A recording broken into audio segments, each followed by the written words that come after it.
noite a todos, é com muita alegria que estamos aqui para o nosso Evangelho online do Centro Espírita Esperança e Fé. Eu sou a Tânia e todas as segundas-feiras nós estamos aqui, para divulgar o Evangelho do nosso querido Mestre Jesus. E para nossa alegria e de costume, nós vamos convidar o nosso amigo Ronaldo, que irá fazer para nós a leitura do livro Caminho, Verdade e Vida. Esse pequeno, grande livro, que traz tanto ensinamento para nós. Ronaldo, meu amigo, seja bem-vindo. Gratidão, Gratidão a todos, a Deus Pai pela permissão de estarmos aqui mais uma vez, em comunhão, para o estudo e propagação do nosso Evangelho. Glória ao bem, glória, porém, e honra e paz a qualquer que obra o bem. Paulo, Romanos, capítulo 2, versículo 10. A malícia costuma conduzir o homem a falsas apreciações do bem, quando não parta da confissão religiosa a que se dedica, do ambiente de trabalho que lhe é próprio, da comunidade familiar em que se integra. O egoísmo fala crer que o bem completo só poderia nascer de suas mãos ou dos seus. Esse é dos característicos mais inferiores da personalidade. O bem flui incessantemente de Deus, e Deus é o Pai de todos os homens. E é através do homem bom que o Altíssimo trabalha contra o sectarismo que lhe transformou os filhos terrestres em combatentes contumazes, de ações estéreis e sanguinolentas. Por mais que as aflições espontâneas dos céus convoquem as criaturas ao reconhecimento dessa verdade, continuam os homens em atitudes de ofensiva, ameaça e destruição, uns para com os outros. O Pai, no entanto, consagrará o bem, onde quer que o bem esteja. É indispensável não atentarmos para os indivíduos, mas sim observar e compreender o bem que o Supremo Senhor nos envia por intermédio deles. Que importa o aspecto exterior desse ou daquele homem? Que interessa a sua nacionalidade, o seu nome, a sua cor? Anotemos as mensagens de que são portadores. Se permanecem consagrados ao mal, são dignos do bem que lhes possamos fazer, mas se são bons e sinceros, no setor de serviço em que se encontram, merecem a paz e a honra de Deus. Caminho, Verdade e Vida, lição 42, Espírito Emmanuel, psicografia de Francisco Cândido Xavier. Lição para o momento, Não tem como negarmos, as lições do Emmanuel. Gratidão, Ronaldo. Agora, eu quero convidar a nossa amiga Áurea, que mais uma vez está aqui conosco, é uma alegria muito grande, minha amiga. Ela irá fazer para nós a leitura inicial. Seja bem-vinda, Áurea. Assim seja.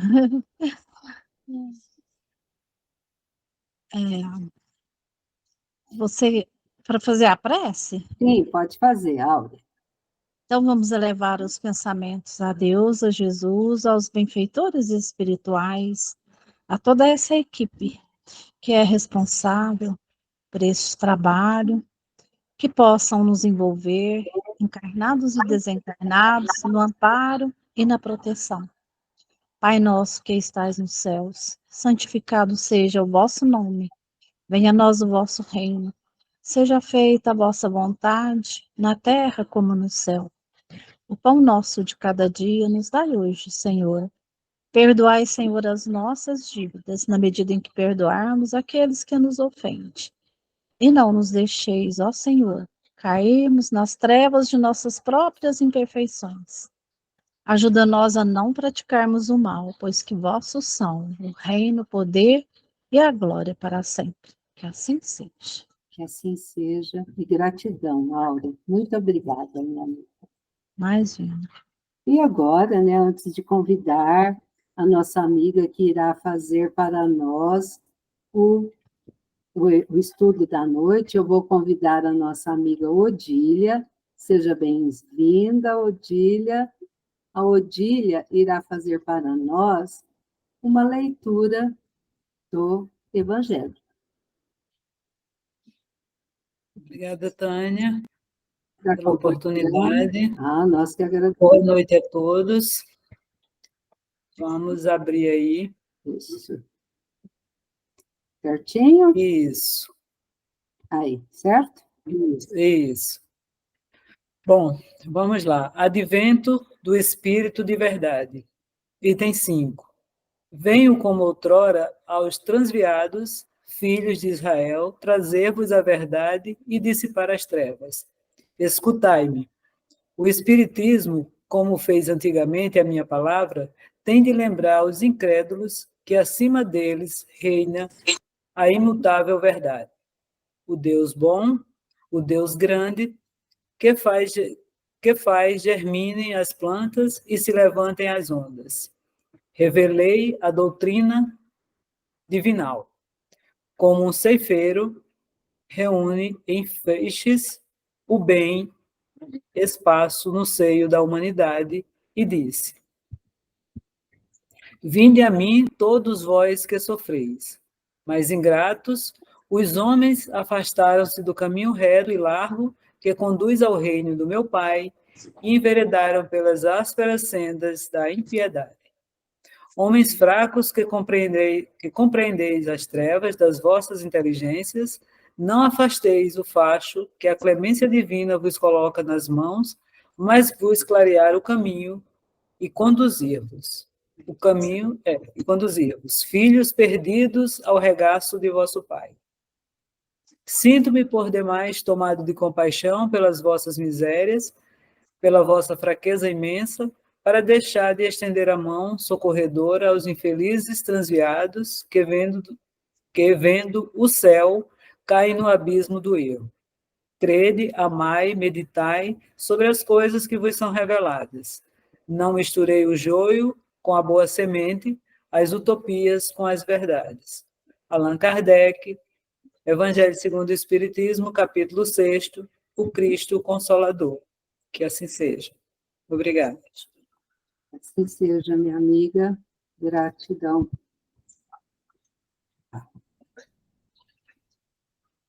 E voltando aqui, né?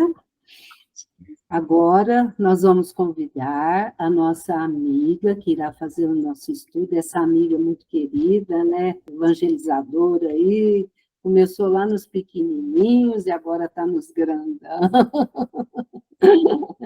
Está aí sempre evangelizando. Doroti, querida, seja bem-vinda. E ela hoje, gente, vai nos explicar, porque hoje é a semana da parábola. E para mim era a parábola, o joio e o trigo. Ela falou que não, é o trigo e o joio, Tânia. Então vamos descobrir por que é esse nome. Seja bem-vinda, minha amiga. A sala é sua agora, querida. Obrigada, gente. Muito obrigada, Tânia. Agradeço muito o convite, tá? Fazer parte agora da equipe para falar sobre parábolas, né? Sim. Vamos ter aí uma série que você já me falou. Então, nós vamos estar aí estudando, né? E quando a gente fala para alguém, a gente fala para a gente mesmo e estuda muito, né? Então, agradeço muito o seu convite, viu? Fiquei muito honrada. E nós vamos, então, começar com essa parábola, que é a segunda parábola escrita no livro de Mateus. E ela é, vamos dizer assim, talvez uma das mais atuais, tá?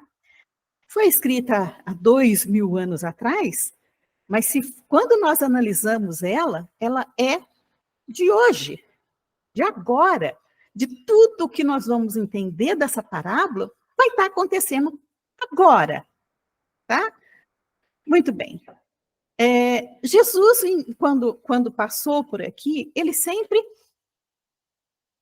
tinha em mãos, vamos dizer assim, pouca coisa para poder falar, né? Então, ele usava figuras que o povo da época conseguia entender. Então, ele falava de agricultura, de pesca, de céu, ele não podia falar da vida futura que ninguém ia entender. ele não podia falar de encarnação, que ninguém ia entender. Então, ele contava as parábolas. Por quê? Porque contando as parábolas, ele ia deixar um legado que se iria pesquisar depois. E olha que só com o advento do Espiritismo é que nós conseguimos entender melhor o que são essas parábolas e o que dizem essas parábolas. Tá? Muito bem. Essa segunda parábola é a parábola do trigo e do joio. Por que o do trigo e não do joio e do trigo? Porque são duas plantas, vamos dizer assim, muito semelhantes, mas que Jesus plantava era trigo. Ele não plantava joio. Então, a parábola seria a parábola do trigo, certo? O joio foi só aí alguma coisa que aconteceu que, vamos dizer assim, não era para acontecer, tá certo? Então, normalmente a gente chama parábola do trigo, tá certo? É só por isso, porque o trigo foi plantado antes, depois plantou o joio, tá? Mas são duas plantas muito parecidas, principalmente quando elas começam a germinar. São idênticas. Não tem diferenciação entre o joio e o trigo, tá? Em termos de plantas. Elas são parecidíssimas e não tem como dizer assim, eu vou apanhar o trigo ou eu vou apanhar o joio. Não tem. Porque você vai estragar um e deixar o outro, ou deixar o que não precisa e tirar o que precisa. Então, não tinha como fazer isso, tá? Não tem como separar. As características são muito parecidas. E Jesus mostrava para a gente, então, nesse plantio, as características da agricultura da época. Não se plantava grandes quantidades, se plantava pequenas propriedades e se plantavam uma a uma, semente a semente. Não se plantava hoje, né, como as nossas plantadeiras aí, que são máquinas enormes que vai jogando e formando buraco. Nada disso. Era feita manualmente. Muito difícil. Quando chega, então, a gente que vai entender o que é essa parábola, que vamos mostrar para vocês realmente o que é a parábola, para a gente começar a falar sobre o que é o trigo e o que é o joio.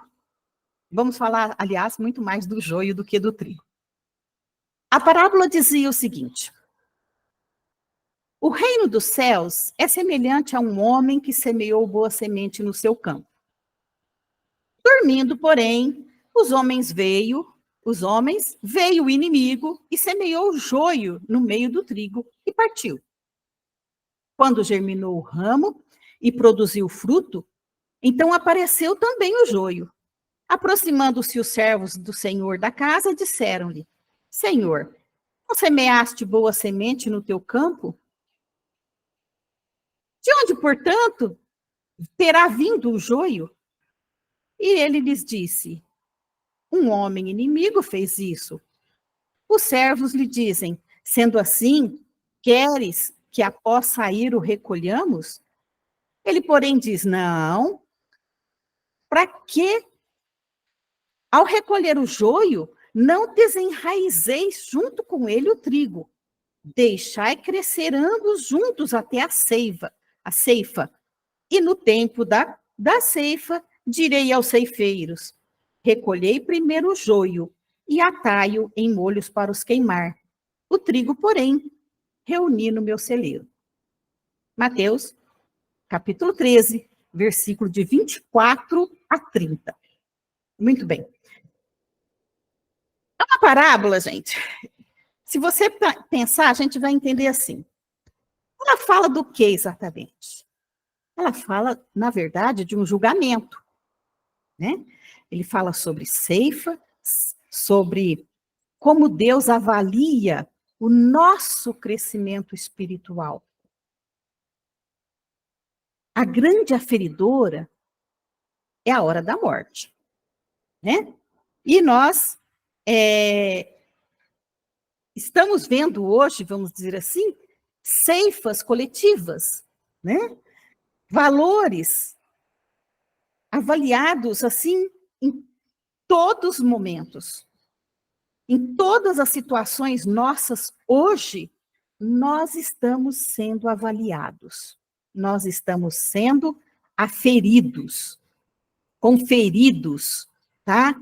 Deus diz para a gente assim, vocês têm uma lei de amor que é preciso seguir. E vocês vão seguir essa lei. Se sairmos fora, nós vamos estar caindo, vamos dizer assim, em situações que nos tornaremos bonzinhos joios, ou joios bonzinhos, né? Vamos dizer assim. Porque, na verdade, todos nós possuímos trigo e joio ao mesmo tempo. Então, quando os seus ceifeiros disse para Jesus, podemos arrancar o joio? Ele disse, não arranquem, para que não corra o risco de você desenraizar um trigo. É preciso que fique até a hora da colheita, a hora da ceifa. Por quê, gente? Na verdade, como eu disse, eles são ervas, vamos dizer assim, muito semelhantes. Eles nascem, eles dão os cachos, mas o joio, ele tem uma característica que ele é mais forte. Então, ele não dobra. O trigo pesa, forma os cachos e pesa. Então, ele desce. E o joio fica de pé. Então, na hora da ceifa, na hora da colheita, fica fácil. Aqueles que estão vazios, que estão de pé, eu vou arrancar. Eu vou jogar para serem queimados. Aqueles que estão pesados, cheio de cachos, cheio de sementes, eu vou arrancar e colocar no celeiro. Tá certo? Então, essa avaliação, vamos dizer assim, né, que a gente pode chamar de avaliação de semeadura, de plantio, tá certo? Então, a gente tem que... Tem uma criança ali, estou vendo uma criança ali, está muito bonita. Então, a gente vai entender que realmente o joio e o trigo tinham necessidade de estar juntos. Por quê, gente? Porque Jesus não deixa que se arranque. Porque era preciso crescer os dois juntos. O que significa isso? Nós vimos que o reino o reino de Deus, que ele fala lá no começo, né, que é o campo que ele semeia é a nossa terra, os nossos corações, os nossos terrenos, vamos dizer assim, onde vai germinar alguma coisa boa ou alguma coisa ruim. Todos nós possuímos a parte boa, todos nós possuímos a parte ruim. O que vai desenvolver mais, né? Vamos ver o que nós alimentamos mais para que se desenvolva, tá? Essa parábola, gente, ela é totalmente atemporal, tá? Ela fala muito do espírito imortal. Por quê? Porque essa grande diferença de joio venenoso, de trigo, que era a base da alimentação, né? Formamos aí num campo que seria mais ou menos a humanidade toda, né? E essa mistura do trigo e do joio, na verdade, seria interno de cada um. O plantio é interno, é nosso, né? E essa mistura está tanto dentro de nós como fora de nós, tá? O trigo representa o lado bom da verdade, da luz, do amor, e o joio do ódio, da ignorância, da mentira. Tá? Mas então, se nós estamos vendo que o joio é tudo coisa ruim, de onde ele veio? Se Deus implanta para a gente uma lei de amor, por que ele deixa que se plante o mal?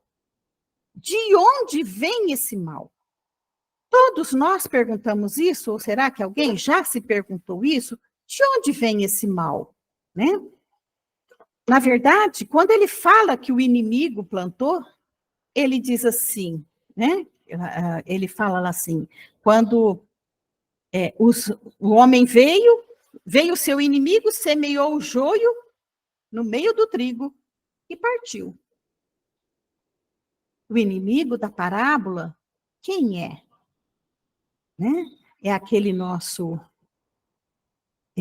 não amigo, vamos dizer assim, mas tem um pouco mais pesado isso, seria falar que foi o demônio, Satanás, quem?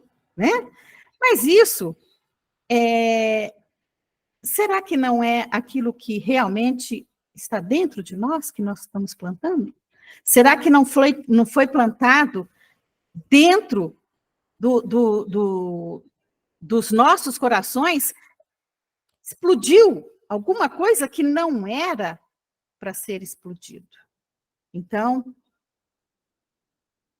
quando nós lemos o livro do Consolador, Francisco Cândido Xavier, a questão número 135, ele vai dar uma explicação mais ou menos assim, olha.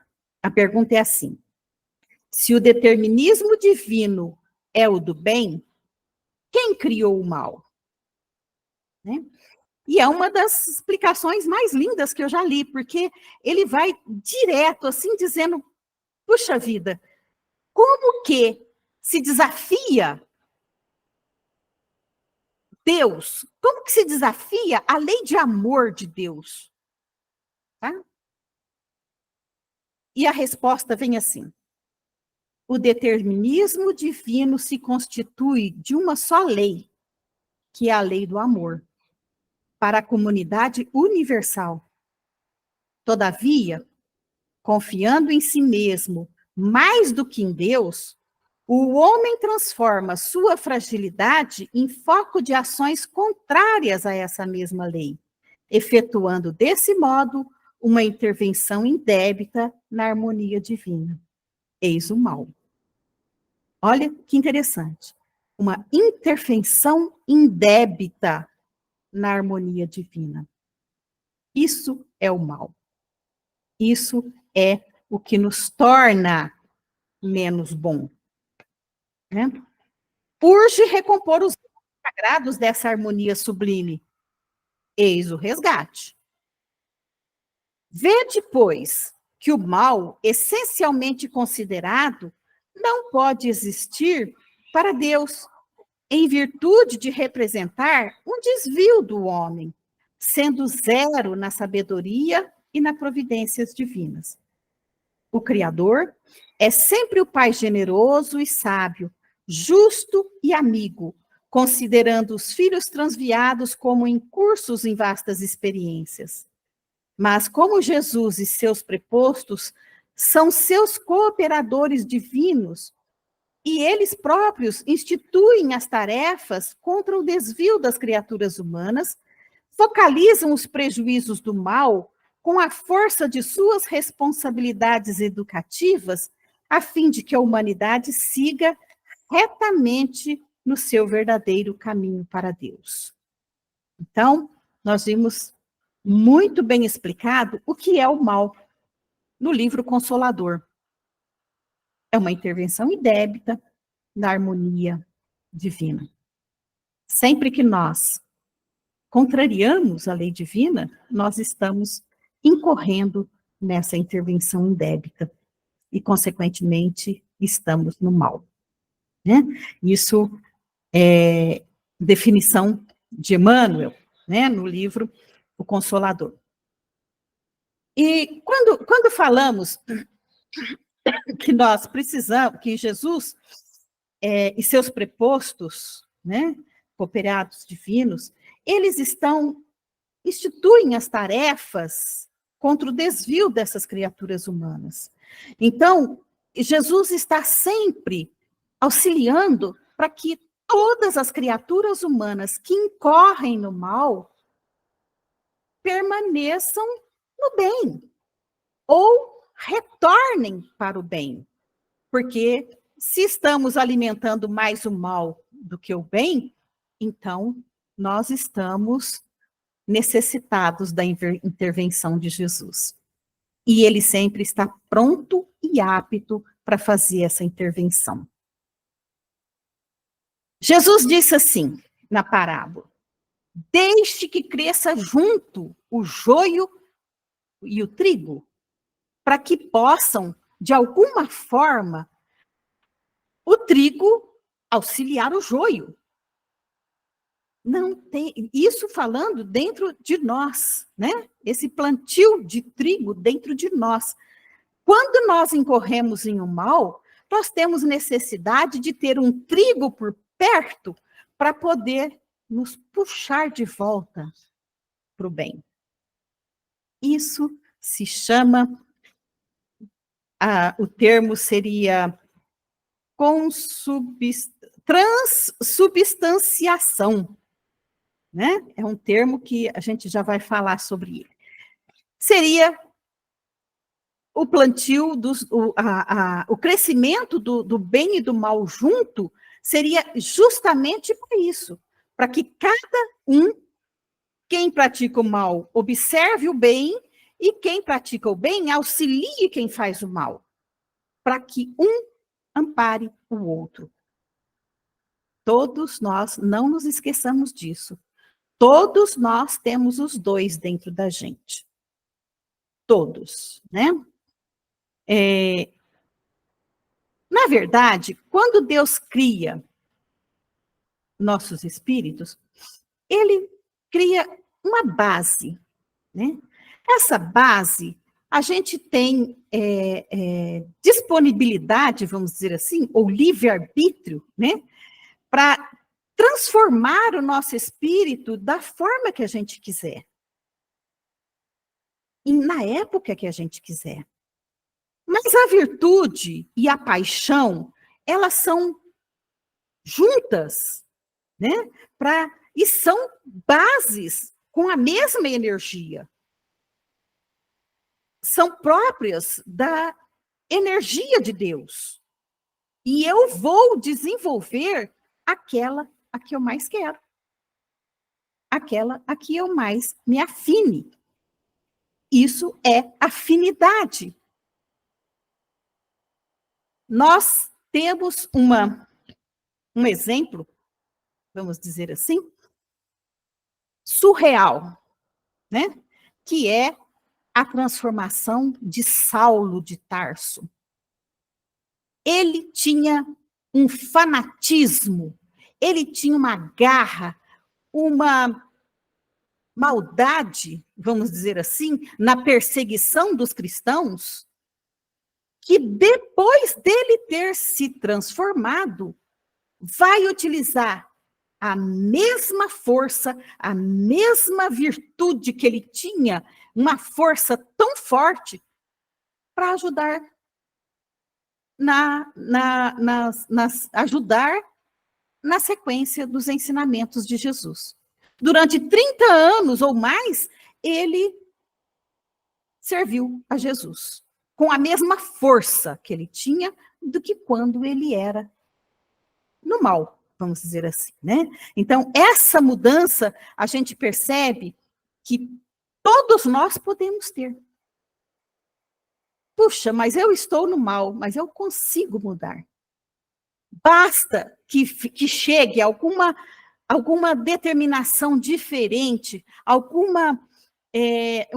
novo meio para que a gente possa falar, opa, mudei. Opa, isso vai me ajudar a mudar.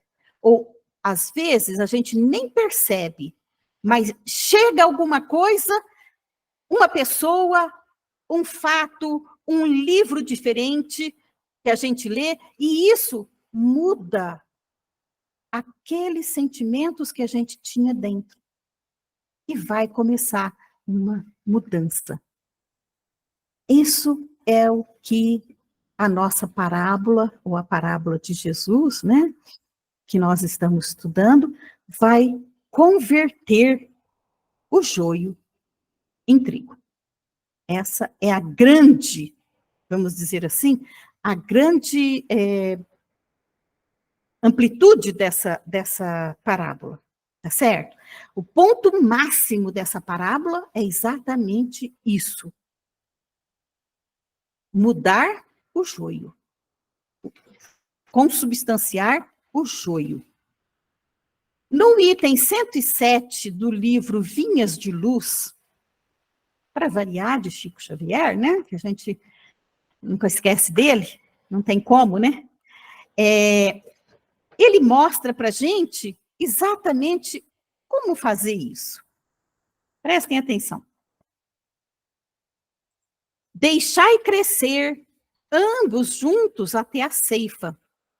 E por ocasião da ceifa, direi aos ceifeiros: colhei primeiro o joio e atai-o em molhos para os queimar. Né? Mateus, capítulo 13, versículo 30.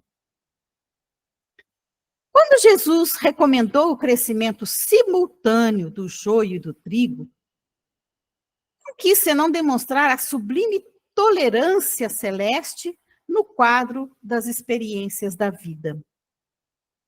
A ciência, né, que Deus tem com a gente, que Jesus demonstra isso, vai fazer com que nós possamos mudar alguma coisa. Essa tolerância, essa misericórdia de Deus para conosco, né, para que nós possamos mudar dentro de nós, é o que vai Emmanuel dizer aqui. O mestre nunca subtraiu as oportunidades de crescimento e santificação do homem. E, nesse sentido, o próprio mal, oriundo das paixões menos dignas, é pacientemente examinado por seu infinito amor, sem ser destruído de pronto. Olha só, ele diz que nós estamos tendo oportunidades de crescimento e que a gente é examinado em todos os momentos por um amor infinito que ele tem por nós. Por isso nós estamos plantados no meio do trigo. Importa considerar, portanto, que o joio não cresce por relaxamento do lavrador divino, ou seja, não foi Deus quem plantou, né? Mas sim porque o otimismo do celeste semeador nunca perde a esperança na vitória final do bem. Ele sempre está esperando o nosso momento de mudar, o nosso momento de termos a nossa vitória, vamos dizer assim, né? O campo do Cristo é região de atividade incessante e intensa. Tarefas espantosas mobilizam falanges heróicas. Contudo, apesar da dedicação e da vigilância dos trabalhadores, o joio surge ameaçando o serviço. Jesus, porém, manda aplicar processos defensivos com base na iluminação e na misericórdia. Imaginem uma plantação de joio hoje. Descobriu-se ervas daninhas no meio de uma plantação. ataca-lhes defensivo, mata-os, né? Hoje é assim. Os defensivos agrícolas hoje matam qualquer erva daninha, né? São apropriadas a isso. Mas Jesus usa um defensivo com base na iluminação e na misericórdia. Ele não vai nos deixar morrer.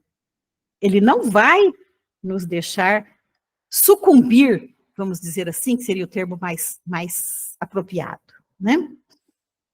O tempo e a bênção do Senhor agem devagarinho, e os propósitos inferiores se transubstanciam. Então, todos, com a bênção do Senhor, se transformam. E nós ainda temos mais uma paixão, né? Que é o imediatismo. Nós queremos que tudo mude, assim, correndo. Opa, tem que mudar agora. Eu quero que mude agora. Eu faço isso porque eu quero agora. E ele diz aqui, o tempo é devagarinho, né? E os propósitos inferiores vão mudando, ou vão se transubstanciando. Né? Não é no nosso tempo, é no tempo de Deus, é no tempo que Jesus nos determina. O homem comum ainda não dispõe de visão adequada para identificar a obra renovadora. Muitas plantas espinhosas ou estéreis são modificadas em sua natureza essencial pelos filtros amorosos do administrador da seara, que usa afeições novas, situações diferentes, estímulos inesperados ou responsabilidades ternas que falem ao coração. Entretanto, se chega à época da ceifa, depois do tempo de expectativa e observação, faz-se então necessária a eliminação do joio em molhos, que foi o que eu disse a vocês. Esses filtros amorosos que chegam em situações completamente diferentes daquelas que a gente está vivendo. Estamos vivendo hoje um tempo de transição e que muitas coisas ruins estão acontecendo, né? Mas os estímulos que nos chegam, que aparecem, que nós conseguimos captar, faz com que nós tenhamos tempo suficiente para fazer todas as mudanças necessárias. Esse filtro amoroso que Jesus nos manda, como eu disse, através de uma responsabilidade, de uma pessoa diferente na vida da gente, de um livro diferente, ele vai devagarinho fazer com que nós mudemos e nos tornemos joios melhores, né? Muito bem. E somos todos examinados e somos todos aferidos o tempo todo. Agora, vai se chegar o tempo ou a hora em que, não tendo conseguido mudar, vai ocorrer a ceifa. E a ceifa vai ser cortado, presos em molhos e atirado ao fogo. E o joio será removido. Na época em que for a hora chegada. Eu disse no começo, e volto a repetir, que essa hora, geralmente, é a hora do nosso desencarne, né? Ninguém vai chegar aqui e falar assim, puxa vida, tem aqui muita gente ruim, vamos juntar tudo aqui, fazer um molho, jogar para outro lugar. Não. Cada um na sua hora. Cada um no seu momento. Todos nós temos tempo suficiente para mudar para o bem, né? Nos consubstanciarmos de joio em trigo. A colheita não é igual para todas as sementes da terra. Cada espécie tem o seu dia, a sua estação. Eis porque, aparecendo o tempo justo de cada homem e de cada coletividade, exige-se a extinção do joio. Quando os processos transformadores de Jesus foram recebidos em vão, nesse instante vemos a individualidade ou o povo a se agitarem através de aflições e hecatombes diversos, em gritos de alarme e socorro, como se estivessem nas sombras de naufrágio inexorável. No entanto, verifica-se apenas a destruição de nossas aquisições ruinosas ou inúteis. E em vista do joio ser atado em molhos, uma dor nunca vem sozinha. Então, é o momento que nós estamos vivendo, não? Muita gente pedindo socorro por aí, muitas coletivamente, inclusive, né? Todo mundo pedindo socorro, mas, meu Deus, o que fazer? O que nós vamos fazer agora? Por que tanta dor? Porque chegou o momento da ceifa. Nós estamos numa fase de transição. E isso significa que o tempo venceu. E nós estamos nesse movimento, vamos dizer assim, nessa giratória, e tentando saber fazer o que agora? Como fazer? Quando fazer? Quanto tempo eu tenho para poder mudar? Né? Nunca nos esqueçamos disso. Uma dor nunca vem sozinha. E nós vamos, sim, ter que passar por isso. Não tem como ser diferente. Muito bem. Mas todo mal que nós recebemos, ou que achamos que estamos passando, sempre vem para a nossa transformação. Nunca se esqueçam disso.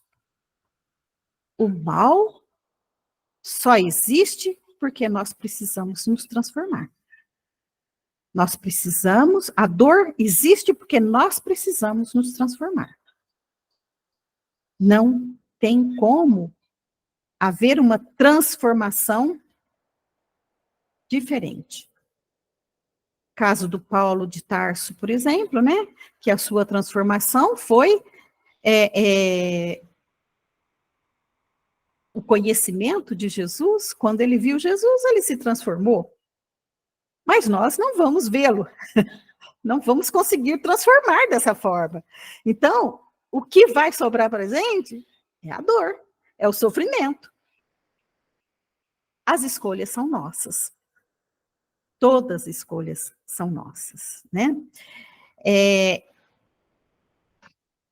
Também li aqui uma outra passagem do livro Boa Nova, Humberto de Campos, o diálogo entre Jesus e Joana de Cusa, né? Não vou ler porque é muito grande, mas vou dizer simplesmente assim. Joana, desesperada, pergunta a Jesus: o que eu faço? Porque eu não consigo mudar o meu marido, né? O marido dela não tolerava a doutrina do mestre, ele era perseguidor dos cristãos, e Joana, muito atenta, muito cristã, chega para Jesus e pergunta: o que eu faço? Como que eu faço para transformar o meu marido? E Jesus responde, né? Jesus responde para ela que tudo que vem para a gente é para o nosso bem. Se ela estava com aquele tipo de problema, ela ia conseguir vencer. É preciso ter fé, né? Ele diz assim, teu esposo não entende, não compreende a sua alma, que é tão sensível. Compreender-se-á um dia. É leviano e indiferente? Ama-o a si mesmo. Não te acharias ligado a ele se não houvesse para isso razão justa. Servindo-o com amorosa dedicação, estarás cumprindo a vontade de Deus. Falas-me de teus receios e de tuas dúvidas. Deves, pelo Evangelho, amá-lo ainda mais. Os sãos não precisam de médico. Além disso, não podemos colher uvas nos abrolhos, mas podemos amanhar o solo que produziu cardos envenenados, a fim de cultivarmos nele mesmo a videira maravilhosa do amor e da vida. Isso é o que diz a nossa parábola. Tá? Vimos tudo. Vimos que o céu, o reino do céu, né, o nosso terreno, a nossa plantação seria, vamos dizer assim, a nós mesmos, aos nossos, nos nossos corações, e que o joio, como erva daninha, vem para nos mostrar que precisamos ajudar. Somos trigo.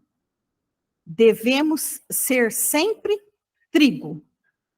Mas não se esqueça de podar o joio que existe dentro de nós. Porque nós temos os dois. Sempre. Ah, mas eu já sou tão evoluída. Vamos lá, né? De repente, uma falta de atenção, de repente, uma palavra mais áspera, de repente, uma discussão sem nada. Então, temos os dois ao mesmo tempo. E é preciso cuidar. Cuidem do trigo, para que nós possamos ser melhores. E cuidem do joio, para que não possamos ser maus. Todos nós precisamos estar atentos. Essa parábola realmente é muito atual. O tempo da ceifa chegou, né? Nós precisamos nos assemelhar ao trigo, cultivando sempre as boas ideias, vigiando nossas ações, de modo que vivamos como Cristo nos instruiu, dentre todas as sementes que recebemos, que possamos analisar os seus frutos e ceifar de nós aquelas que forem como joio. Não há tempo a perder. Tenhamos fé, pois Jesus, nosso mestre, está no comando desta colheita. Que a paz do mestre fique no coração de cada um de nós. Obrigada, Doroti. Eu estou aqui refletindo, né, gente? A Doroti trouxe umas coisas bem assim, né? A gente refletir a semana inteira. Vamos pensar. A semana inteira. Porque nós estamos sendo testados em todos os setores da vida, né? Uhum. É no trabalho, é em casa, é na sociedade, em tudo, né? E se a gente não tiver firme com a nossa fé no Evangelho do nosso querido Mestre Jesus, aí o bicho pega, né, Dorothy? Aí a gente vira joio. Verdinho. Maravilhoso, né? Vamos rir, porque a coisa é muito séria, né, minha amiga? É muito sério. É muito sério. Mas foi ótimo, Dorothy. Então tá bom. É isso que a gente vê, o tanto que essas parábolas trazem de ensinamentos para nós. Então, assim, as parábolas são, assim, uma joia, né? E eu falo assim, esse ano a gente vai ver pouquíssimas, 10 só, e são várias, né? É. E cada uma... Eu fui pesquisar, Tânia, são em torno de 40. E tem aquelas pequenininhas... Tem umas que são 2 frases, né? Sim, Mas tem outras que são sim, grandes, né? A são maioria maiores. delas está lá em Mateus, Sim, sim, sim. do semeador, do joio, da pérola, do tesouro escondido, da rede e tal. E tem 2 que ficam em Lucas, né? Que é a do filho pródigo e do bom samaritano. Então, e assim, se a gente for pegar uma parábola pequenininha, a gente vai ver que tem um ensinamento grande demais. Para quem não ouviu a do filho pródigo, procura lá no nosso canal, no Esperança e Fé Conecta, né, Ronaldo? Tá certinho. Oi, Nádia, quer falar alguma coisa? Foi. Mas lá no nosso canal fica gravado e a gente pode retomar. Quando já está gravado, né, que eu recebo o link, eu coloco no nosso grupo. Mas quem estiver nos assistindo posteriormente, é só procurar lá na nossa galeria, né? Lá no nosso canal, que tem todos os estudos, inclusive do Paulo Estevão, que a Doroti citou, e a nossa amiga Valdete fez o estudo. Isso. Então, Doroti, gratidão, viu? Muito obrigada. Eu que agradeço. Até o mês que vem que você tem um estudo conosco, né? Tem. Esse é bom. Oh, ela gosta de vir puxar a orelha da gente, né? Gratidão, Doroti. Fica conosco para o nosso fechamento, viu, minha amiga? Muito obrigada. Meus amigos, estamos aqui já, né, na terceira segunda-feira do mês de março, ia falar fevereiro, de março. A semana que vem é a semana destinada ao uso intermunicipal, mas nós estaremos na Semana da Família. Então, nós vamos ter um convidado especial, onde o tema será a família. Essa joia que nos ensina, que nos traz também muitos ensinamentos, né? Família. Então, fica aqui o nosso convite para que todos vocês possam estar conosco, né? Estudando, aprendendo, refletindo, e durante a semana, durante o mês, colocar em prática, né? Uma palavrinha, um ensinamento que o Evangelho nos trouxer e a gente colocar na nossa vivência, a gente já está subindo um degrauzinho, porque a nossa escada é bem longa, mas nós vamos chegar lá, se Deus quiser. Então, fica o convite. Meus amigos, agora nós vamos para o nosso fechamento, a nossa sensibilização. Quem trouxe a sua aguinha, que está aí. Desculpa. Vamos agora, meus amigos, pedir a espiritualidade amiga, pedir à equipe do senhor José Marques Garcia, o patrono da nossa casa presencial, e hoje também o patrono aqui nosso, né, da nossa transmissão virtual. Vamos pedir a eles que nos ampare, que nos ilumine, abençoe o nosso lar, abençoe a cada companheiro nosso, que os nossos familiares, que todos esses instantes possam receber os fluidos magnéticos, esse passe que a espiritualidade amiga vem trazer a cada um de nós que aqui estamos, com as mentes abertas e os corações, para que possamos, Senhor, sermos um pouquinho melhores, mais companheiros, mais compreensíveis, que possamos, assim, caminharmos para frente e para o lado. Leve também, bons amigos, o amparo, a proteção aos nossos irmãos que perambulam pelas ruas, que estão nos presídios, nos orfanatos, no lar de idosos, Senhor. Abençoe a eles, Abençoe aquela mãezinha que chora pelo seu filho.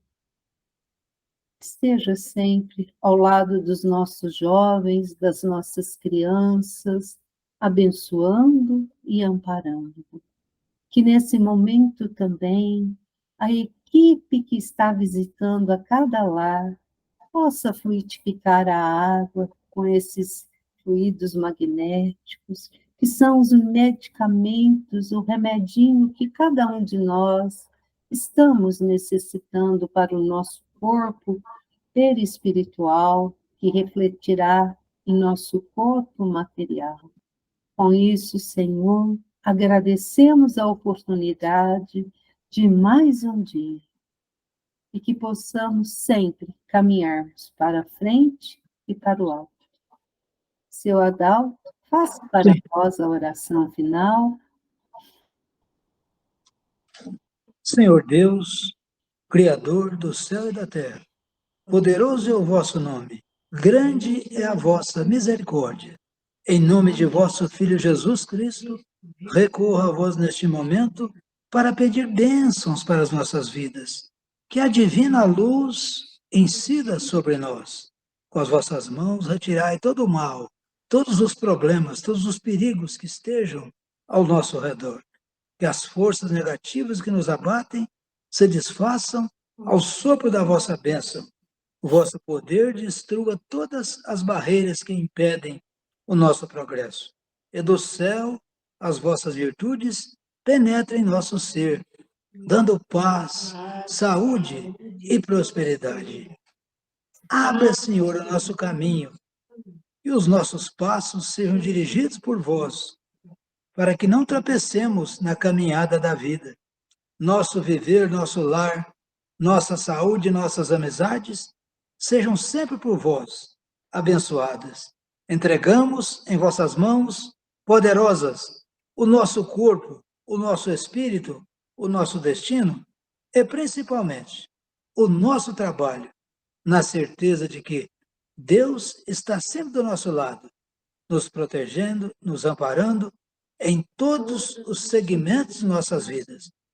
Façamos agora, de corpo e alma e coração, os nossos sinceros agradecimentos. Mais uma vez, muitíssimo obrigado, Senhor.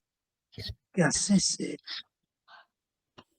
Que assim seja. Muito obrigado, seu Adalto. Obrigado, amigos, por estar aqui conosco. Vocês também que virtualmente assistirão, nossa gratidão. Que todos possam ter recebido, porque hoje o dia foi muito pesado para mim, então, né, seja no campo profissional, que hoje estava ali de muitos ensinamentos, mas que graças ao Pai estamos saindo aqui energizados. Gratidão a todos vocês, até a próxima semana, um beijo no coração de todos e fiquem sempre com Jesus. Até a próxima, meus amigos.